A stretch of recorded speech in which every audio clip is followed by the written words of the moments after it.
The Wrong Box by Robert Louis Stevenson and Lloyd Osborne.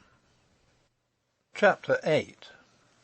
In which Michael Finsbury enjoys a holiday. Punctually at 8 o'clock next morning, the lawyer rattled, according to previous appointment, on the studio door.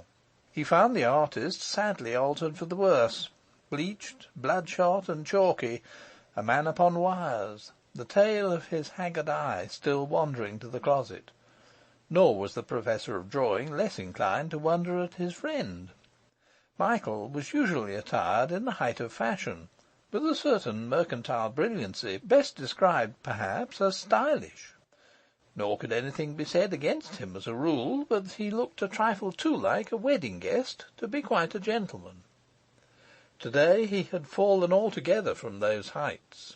He wore a flannel shirt of washed-out shepherd's tartan, and a suit of reddish tweeds, of the colour known to tailors as heather mixture. His neckcloth was black and tied loosely in a sailor's knot. A rusty ulster partly concealed these advantages, and his feet were shod with rough walking boots. His hat was an old soft felt, which he removed with a flourish as he entered. "Here I am, William Dent," he cried, and drawing from his pocket 2 little wisps of reddish hair, he held them to his cheeks like side whiskers, and danced about the studio with the filmy graces of a ballet girl. Pitman laughed sadly. "I should never have known you," said he. "Nor were you intended to," returned Michael, replacing his false whiskers in his pocket. "Now we must overhaul you and your wardrobe, and disguise you up to the nines." "Disguise!" cried the artist. "Must I indeed disguise myself? Has it come to that?" "My dear creature," returned his companion, "disguise is the spice of life. What is life," passionately exclaimed a French philosopher, "without the pleasures of disguise? I don't say it's always good taste, and I know it's unprofessional, but what's the odds, downhearted drawing master? It has to be. We have to leave a false impression on the minds of many persons, and in particular on the mind of Mr. Gideon Forsyth, the young gentleman I know by sight, if he should have the bad taste to be at home." "If he be at home?" faltered the artist. "That would be the end of all." "Won't matter a d," returned Michael airily. "Let me see your clothes, and I'll make a new man of you in a jiffy." In the bedroom, to which he was at once conducted, Michael examined Pitman's poor and scanty wardrobe with a humorous eye, picked out a short jacket of black alpaca, and presently added to that a pair of summer trousers, which somehow took his fancy as incongruous. Then, with the garments in his hand, he scrutinized the artist closely. "I don't like that clerical collar," he remarked. "Have you nothing else?" The professor of drawing pondered for a moment, and then brightened. "I have a pair of low-necked shirts," he said, "that I used to wear in Paris as a student. They are rather loud." "The very thing!" ejaculated Michael. "You'll look perfectly beastly. Here are spats, too," he continued, drawing forth a pair of those offensive little gaiters. "Must have spats. And now you jump into these and whistle a tune at the window for, say, 3/4 of an hour. After that you can rejoin me on the field of glory." So saying, Michael returned to the studio. It was the morning of the easterly gale. The wind blew shrilly among the statues in the garden, and drove the rain upon the skylight in the studio ceiling. And at about the same moment of the time when Morris attacked the 100th version of his uncle's signature in Bloomsbury, Michael, in Chelsea, began to rip the wires out of the Broadwood Grand. 3/4 of an hour later, Pitman was admitted, to find the closet door standing open, the closet untenanted, and the piano discreetly shut. "It's a remarkably heavy instrument," observed Michael, and turned to consider his friend's disguise. "You must shave off that beard of yours," he said. "My beard?"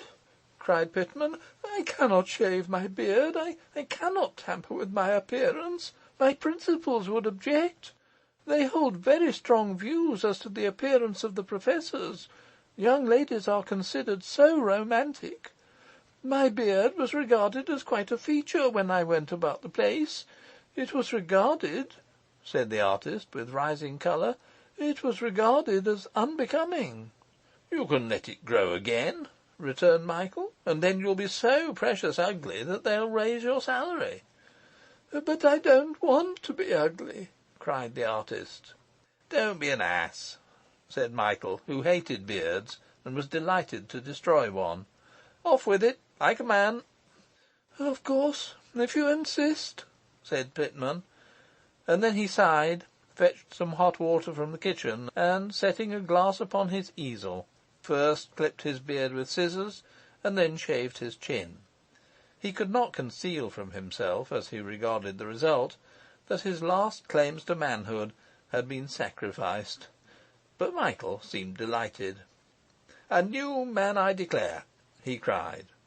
"When I give you the window glass spectacles I have in my pocket, you'll be the beau ideal of a French commercial traveller." Pitman did not reply, but continued to gaze disconsolately on his image in the glass. "Do you know," asked Michael, "what the governor of South Carolina said to the governor of North Carolina?" "It's a long time between drinks," observed that powerful thinker. "And if you will put your hand into the top left-hand pocket of my ulster, I have an impression you will find a flask of brandy. Thank you, Pitman," he added, as he filled out a glass for each. "Now you will give me the news of this." The artist reached out his hand for the water jug, but Michael arrested the movement. "Not if you went upon your knees," he cried. "This is the finest liqueur brandy in Great Britain." Pitman put his lips to it, set it down again, and sighed. "Well, I must say you're the poorest companion for a holiday," cried Michael. "If that's all you know of brandy, you shall have no more of it. And while I finish the flask, you may as well begin business. Come to think of it," he broke off, "I have made an abominable error. You should have ordered the cart before you were disguised." "Why, Pitman, what the devil's the use of you?" "Why couldn't you have reminded me of that?" "I never even knew there was a cart to be ordered," said the artist. "But I can take off the disguise again," he suggested, eagerly. "You would find it rather a bother to put on your beard," observed the lawyer. "No, it's a false step, the sort of thing that hangs people," he continued, with eminent cheerfulness, as he sipped his brandy. "And it can't be retraced now. Off to the Mews with you. Make all the arrangements. They're to take the piano from here, cart it to Victoria, and dispatch it thence by rail to Cannon Street, to lie till called for in the name of Fortune de Boiscobie."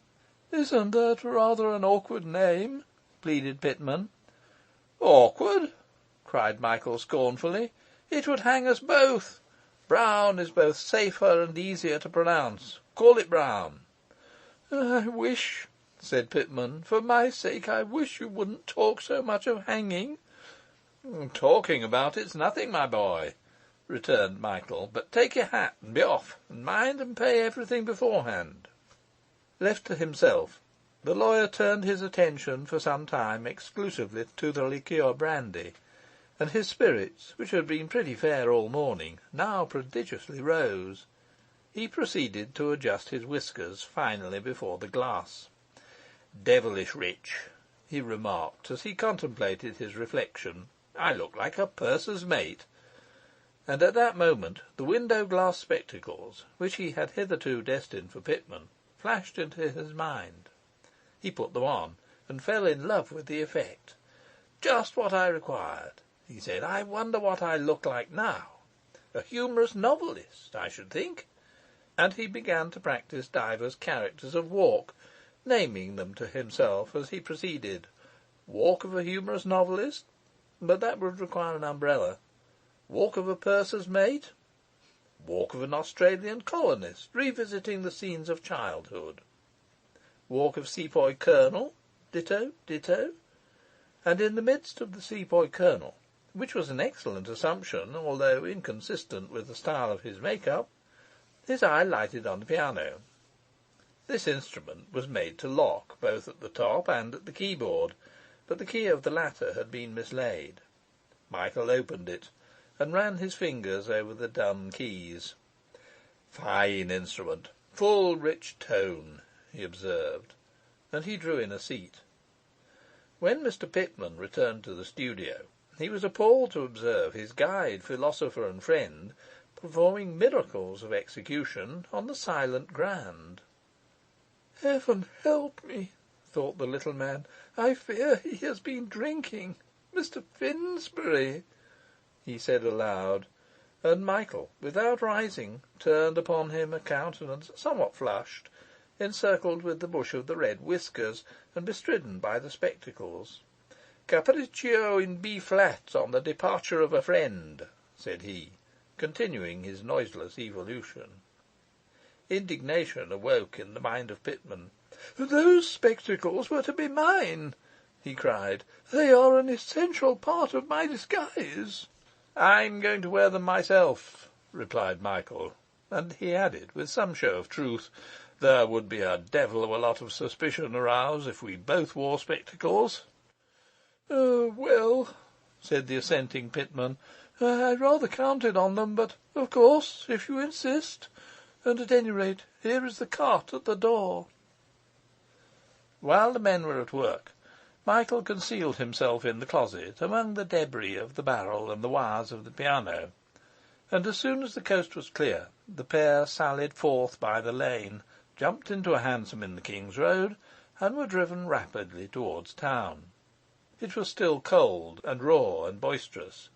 The rain beat strongly in their faces, but Michael refused to have the glass let down. He had now suddenly donned the character of Cicerone, and pointed out and lucidly commented on the sights of London as they drove. "My dear fellow," he said, "you don't seem to know anything of your native city. Suppose we visited the Tower? No? Well, perhaps it's a trifle out of our way. But anyway, here, cabby, drive round by Trafalgar Square." And on that historic battlefield he insisted on drawing up, while he criticised the statues, and gave the artist many curious details, quite new to history, of the lives of the celebrated men they represented. It would be difficult to express what Pitman suffered in the cab. Cold, wet, terror in the capital degree, a grounded distrust of the commander under whom he served, a sense of imprudency in the matter of the low-necked shirt, a bitter sense of the decline and fall involved in the deprivation of his beard. All these were among the ingredients of the bowl. To reach the restaurant, for which they were deviously steering, was the first relief. To hear Michael bespeak a private room was a second and a still greater. Nor, as they mounted the stair under the guidance of an unintelligible alien, did he fail to note with gratitude the fewness of the persons present, or the still more cheering fact that the greater part of these were exiles from the land of France. It was thus a blessed thought that none of them would be connected with the seminary, for even the French professor, though admittedly a papist, he could scarce imagine frequenting so rakish an establishment. The alien introduced them into a small bare room with a single table, a sofa, and a dwarfish fire, and Michael called promptly for more coals and a couple of brandies and sodas. "Oh, no," said Pitman, "surely not. No more to drink." "I don't know what you would be at," said Michael plaintively. "It is positively necessary to do something, and one shouldn't smoke before meals. I thought that was understood. You seem to have no idea of hygiene." And he compared his watch with the clock upon the chimney-piece. Pitman fell into bitter musing. Here he was, ridiculously shorn, absurdly disguised, in the company of a drunken man in spectacles, and waiting for a champagne luncheon in a restaurant painfully foreign. What would his principals think if they could see him? What if they knew his tragic and deceitful errand? From these reflections he was aroused by the entrance of the alien with the brandies and sodas. Michael took one, and bade the waiter pass the other to his friend. Pitman waved it from him with his hand. "Don't let me lose all self-respect," he said. "Anything to oblige a friend," returned Michael, "but I'm not going to drink alone. Here, he added to the waiter. "You take it." And then, touching glasses, "The health of Mr. Gideon Forsyth," said he. "Mr. Gideon Forsyth," replied the waiter, and he tossed off the liquor in 4 gulps. "Have another," said Michael, with undisguised interest. "I never saw a man drink faster. It restores one's confidence in the human race." But the waiter excused himself politely, and, assisted by someone from without, began to bring in lunch. Michael made an excellent meal, which he washed down with a bottle of Heidsieck's dry monopole. As for the artist, he was far too uneasy to eat, and his companion flatly refused to let him share in the champagne unless he did. "One of us must stay sober," remarked the lawyer, "and I won't give you champagne on the strength of a leg of grouse.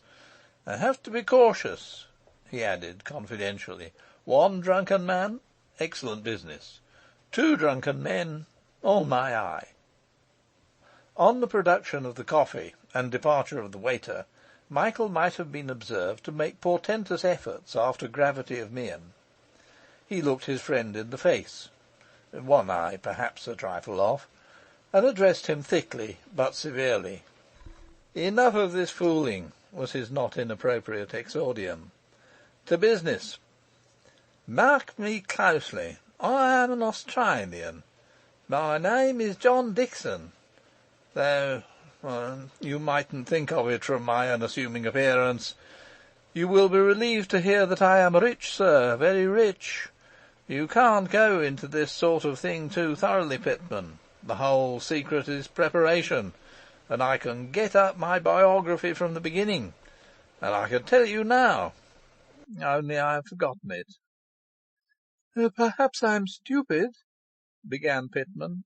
"That's it," cried Michael. "Very stupid, but rich too, richer than I am. I thought you would enjoy it, Pitman, so I've arranged that you were to be literally wallowing in wealth. But then, on the other hand, you're only an American, and a maker of India rubber overshoes at that. And the worst of it is, why should I conceal it from you? The worst of it is that you're called Ezra Thomas." "Now," said Michael, with a really appalling seriousness of manner, "tell me who we are." The unfortunate little man was cross-examined till he knew these facts by heart. "There!" cried the lawyer. "Our plans are laid, thoroughly consistent. That's the great thing." "But I don't understand," objected Pitman. "Oh, you'll understand right enough when it comes to the point," said Michael, rising. "There doesn't seem to be any story to it," said the artist. "We can invent one as we go along," returned the lawyer. "But I can't invent," protested Pitman. "I never could invent in all my life." "You'll find you have to, my boy," was Michael's easy comment, and he began calling for the waiter, with whom he at once resumed a sparkling conversation. It was a downcast little man that followed him. "Of course he is very clever, but can I trust him in such a state?" he asked himself.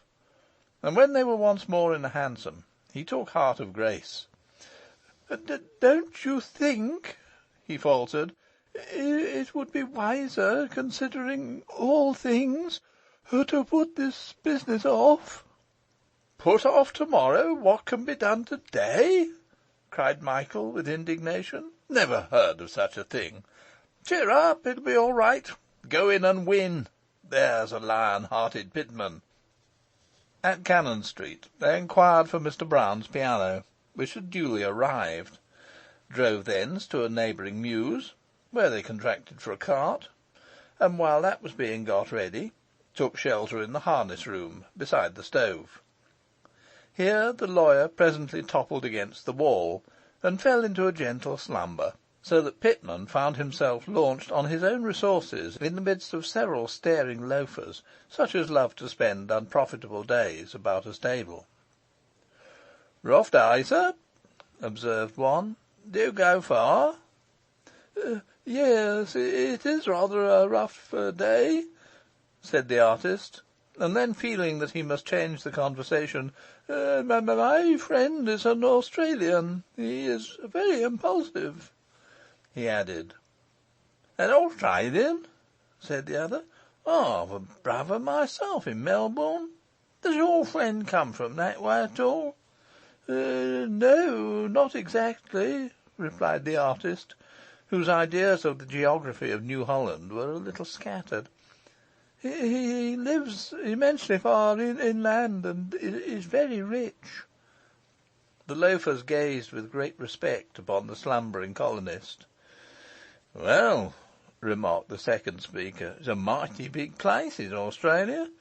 Do you come from that way too?" "No, I do not," said Pitman. I do not, and I don't want to," he added irritably; and then, feeling some diversion needful, he fell upon Michael and shook him up. "Hullo!" said the lawyer. "What's wrong?" "The cart is nearly ready," said Pitman sternly. "I will not allow you to sleep." "All right, no offence, old man," replied Michael, yawning. "A little sleep never did anybody any harm. I feel comparatively sober now. But what's all the hurry?" he added, looking round him glassily. "I don't see the cart, and I've forgotten where we left the piano." What more the lawyer might have said in the confidence of the moment is, with Pitman, a matter of tremulous conjecture to this day; but by the most blessed circumstance the cart was then announced, and Michael must bend the forces of his mind to the more difficult task of rising. "Of course you'll drive," he remarked to his companion, as he clambered on the vehicle. "I drive!" cried Pitman. "I never did such a thing in my life. I cannot drive." "Very well," responded Michael with entire composure. "Neither can I see. But just as you like. Anything to oblige a friend." A glimpse of the ostler's darkening countenance decided Pitman. "All right," he said desperately. "You drive. I'll tell you where to go." On Michael, in the character of charioteer, since this is not intended to be a novel of adventure, it would be superfluous to dwell at length. Pitman, as he sat holding on and gasping counsels, sole witness of this singular feat, knew not whether most to admire the driver's valour or his undeserved good fortune, but the latter at least prevailed. The cart reached Cannon Street without disaster, and Mr. Brown's piano was speedily and cleverly got on board. "Well, sir," said the leading porter, smiling, as he mentally reckoned up a handful of loose silver, "that's a mortal heavy piano." "It's the richness of the tone," returned Michael, as he drove away. It was but a little distance in the rain, which now fell thick and quiet, to the neighbourhood of Mr. Gideon Forsyth's chambers in the Temple. There, in a deserted by-street, Michael drew up the horses, and gave them in charge to a blighted shoeblack, and the pair, descending from the cart whereon they had figured so incongruously, set forth on foot for the decisive scene of their adventure. For the first time, Michael displayed a shadow of uneasiness. Are my whiskers right?" he asked. "It would be the devil and all if I was spotted." They are perfectly in their place," returned Pitman with scant attention. But is my disguise equally effective? There is nothing more likely than I should meet some of my patrons." "Oh, nobody can tell you without your beard," said Michael. "All you have to do is to remember to speak slow. You speak through your nose already." "I only hope the young man won't be at home," sighed Pitman. "And I only hope he'll be alone," returned the lawyer. "It will save a precious sight of manoeuvring." And sure enough, when they had knocked at the door, Gideon admitted them in person to a room warmed by a moderate fire, framed nearly to the roof in works connected with the bench of British Themis, and offering, except in one particular, eloquent testimony to the legal zeal of the proprietor. The one particular was the chimney-piece, which displayed a varied assortment of pipes, tobacco, cigar-boxes, and yellow-backed French novels. "Mr. Forsyth, I believe?" It was Michael who thus opened the engagement. "We have come to trouble you with a piece of business. I fear it's scarcely professional." "I'm afraid I ought to be instructed through a solicitor," replied Gideon. "Very well, you shall name your own, and the whole affair can be put on a more regular footing to-morrow," replied Michael, taking a chair and motioning Pitman to do the same. "But, you see, we don't know any solicitors. We did happen to know of you, and time presses." "May I inquire, gentlemen," asked Gideon, "to whom it was I am indebted for a recommendation?" "You may inquire," returned the lawyer with a foolish laugh, "but I was invited not to tell you till the thing was done." "My uncle, no doubt," was the barrister's conclusion. "My name is John Dickson," continued Michael. "A pretty well-known name in Ballarat, and my friend here is Mr. Ezra Thomas of the United States of America, a wealthy manufacturer of India rubber overshoes." "Stop one moment till I make a note of that," said Gideon. Any one might have supposed he was an old practitioner. "Perhaps you wouldn't mind my smoking a cigar?" asked Michael. He had pulled himself together for the entrance. Now again there began to settle on his mind clouds of irresponsible humour and incipient slumber, and he hoped, as so many have hoped in the like case, that a cigar would clear him. "Oh, certainly," cried Gideon blandly. "Try one of mine. I can confidently recommend them." And he handed the box to his client. "In case I don't make myself perfectly clear," observed the Australian, "it is perhaps best to tell you candidly that I've been lunching. It's a thing that may happen to any one." "Oh, certainly," replied the affable barrister. "But please be under no sense of hurry. I can give you," he added, thoughtfully consulting his watch. "Yes, I can give you the whole afternoon." "The business that brings me here," resumed the Australian with gusto, "is devilish delicate, I can tell you. My friend Mr. Thomas, being an American of Portuguese extraction, unacquainted with our habits, and a wealthy manufacturer of Broadwood pianos." "Broadwood pianos?" cried Gideon, with some surprise. "Dear me, do I understand Mr. Thomas to be a member of the firm?" "Oh, pirated Broadwoods," returned Michael. "My friend's the American Broadwood." "But I understood you to say," objected Gideon, "I certainly have it so in my notes, that your friend was a manufacturer of India rubber overshoes." "I know it's confusing at first," said the Australian, with a beaming smile, "but in short, he combines the two professions." "And many others besides, many, many, many others," repeated Mr. Dickson with drunken solemnity. "Mr. Thomas's cotton mills are one of the sights of Tallahassee. Mr. Thomas's tobacco mills are the pride of Richmond, Virginia. In short, he's one of my oldest friends, Mr. Forsyth, and I lay his case before you with emotion."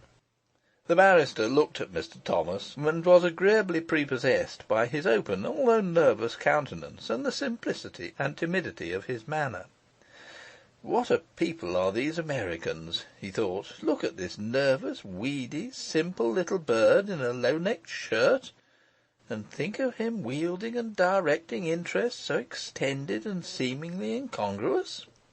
"But had we not better," he observed aloud, "had we not perhaps better approach the facts?" "Man of business, I perceive, sir," said the Australian. "Let's approach the facts. It's a breach of promise case." The unhappy artist was so unprepared for this view of his position that he could scarce suppress a cry. "Dear me," said Gideon, "they are apt to be very troublesome. Tell me everything about it," he added kindly. "If you require my assistance, conceal nothing." "You tell him," said Michael, feeling apparently that he had done his share. "My friend will tell you all about it," he added to Gideon with a yawn. Excuse my closing my eyes a moment. I've been sitting up with a sick friend." Pitman gazed blankly about the room. Rage and despair seethed in his innocent spirit. Thoughts of flight, thoughts even of suicide, came and went before him, and still the barrister patiently waited, and still the artist groped in vain for any form of words, however insignificant. "It's a breach of promise case," he said at last, in a low voice. I am threatened with a breach of promise case." Here, in desperate quest of inspiration, he made a clutch at his beard. His fingers closed upon the unfamiliar smoothness of a shaven chin, and with that, hope and courage, if such expressions could ever have been appropriate in the case of Pitman, conjointly fled. He shook Michael roughly. "Wake up," he said, with genuine irritation in his tones. "I cannot do it, and you know I can't." "You must excuse my friend," said Michael. "He's no hand as a narrator of stirring incident. The case is simple," he went on. "My friend is a man of very strong passions, and accustomed to a simple patriarchal style of life. You see the thing from here. An unfortunate visit to Europe, followed by unfortunate acquaintance with a sham foreign count who has a lovely daughter. Mr. Thomas was quite carried away. He proposed, he was accepted, and he wrote in a style which I'm sure he must regret today. If these letters are produced in court, Sir Thomas's character is gone." "Am I to understand—" began Gideon. "My dear sir," said the Australian emphatically, "it isn't possible to understand unless you saw them." "This is a painful circumstance," said Gideon. He glanced pityingly in the direction of the culprit, and, observing on his countenance every mark of confusion, pityingly withdrew his eyes. "And that would be nothing," continued Mr. Dickson sternly, "but I wish from my heart, sir, I could say that Mr. Thomas's hands were clean. He has no excuse, for he was engaged at the time, and is still engaged, to the belle of Constantinople Gar. My friend's conduct was unworthy of the brutes that perish." "Gar?" repeated Gideon inquiringly. "A contraction in current use," said Michael. "Gar for Georgia, in the same way as Co for company." "I was aware that it was sometimes so written," returned the barrister, "but not that it was so pronounced." "Fact, I assure you," said Michael. "You now see for yourself, sir, that if this unhappy person is to be saved, some devilish sharp practice will be needed. There's money, and no desire to spare it. Mr. Thomas could write a cheque tomorrow for 100,000, and Mr. Forsyth, there's better than money. The foreign Count Tarno, he calls himself, was formerly a tobacconist in Bayswater, and passed under the humble but expressive name of Schmidt. His daughter, if she is his daughter, there's another point. Make a note of that, Mr. Forsyth. His daughter at that time actually served in the shop, and she now proposes to marry a man of the eminence of Mr. Thomas. Now, do you see our game? We know they contemplate a move, and we wish to forestall them.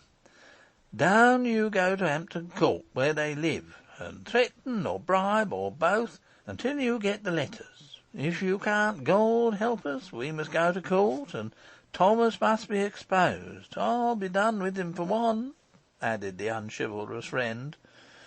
"There seem some elements of success," said Gideon. "Was Schmidt at all known to the police?"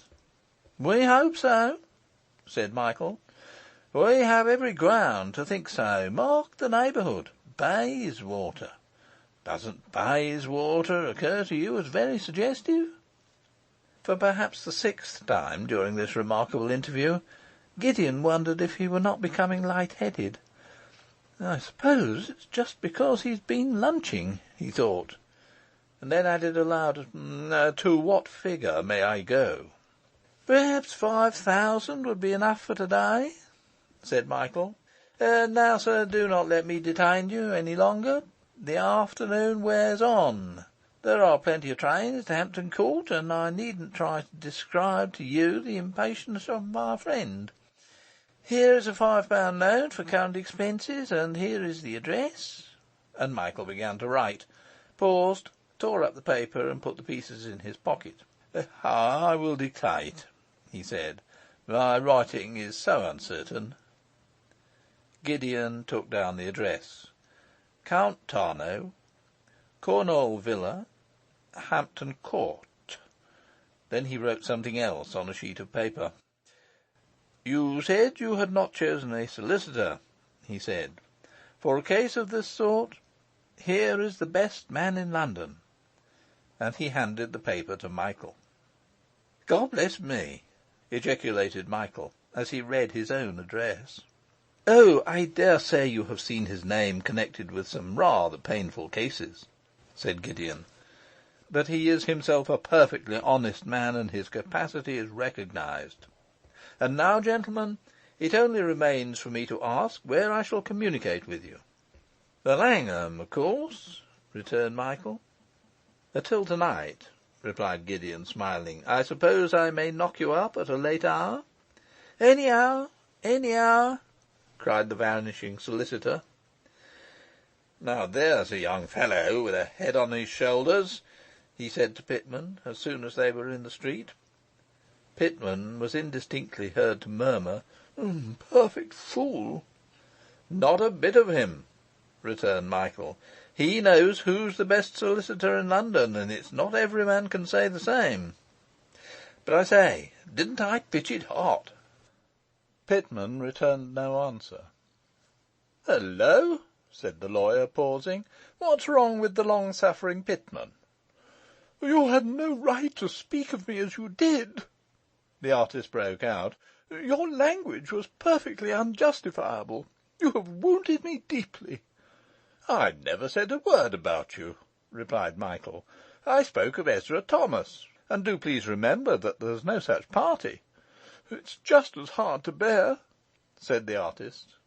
But by this time they had reached the corner of the by-street, and there was the faithful shoeblack standing by the horses' heads with a splendid assumption of dignity, and there was the piano figuring forlorn upon the cart, while the rain beat upon its unprotected sides and trickled down its elegantly varnished legs.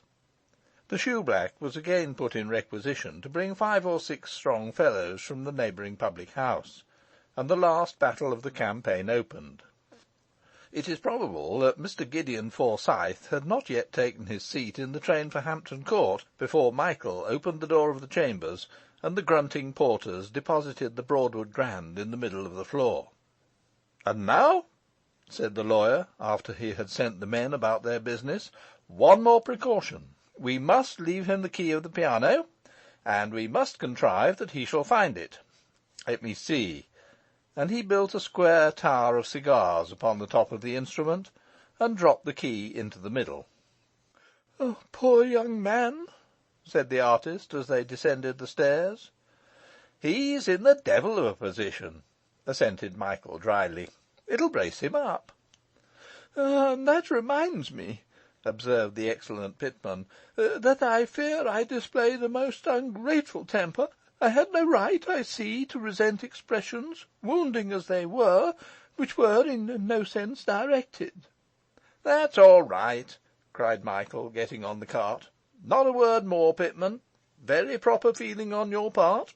No man of self-respect can stand by and hear his alias insulted." The rain had now ceased. Michael was fairly sober. The body had been disposed of, and the friends were reconciled. The return to the Mews was, therefore, in comparison with previous stages of the day's adventures, quite a holiday outing; and when they had returned the cart, and walked forth again from the stable yard, unchallenged and even unsuspected, Pitman drew a deep breath of joy. "And now," he said, "we can go home." 'Pitman,' said the lawyer, stopping short, 'your recklessness fills me with concern. What! We have been wet through the greater part of the day, and you propose in cold blood to go home? No, sir. Hot Scotch!' And taking his friend's arm, he led him sternly towards the nearest public house. Nor was Pitman, I regret to say, wholly unwilling. Now that peace was restored and the body gone, a certain innocent skittishness began to appear in the manners of the artist, and when he touched his steaming glass to Michael's, he giggled aloud like a venturesome schoolgirl at a picnic. Chapter 9.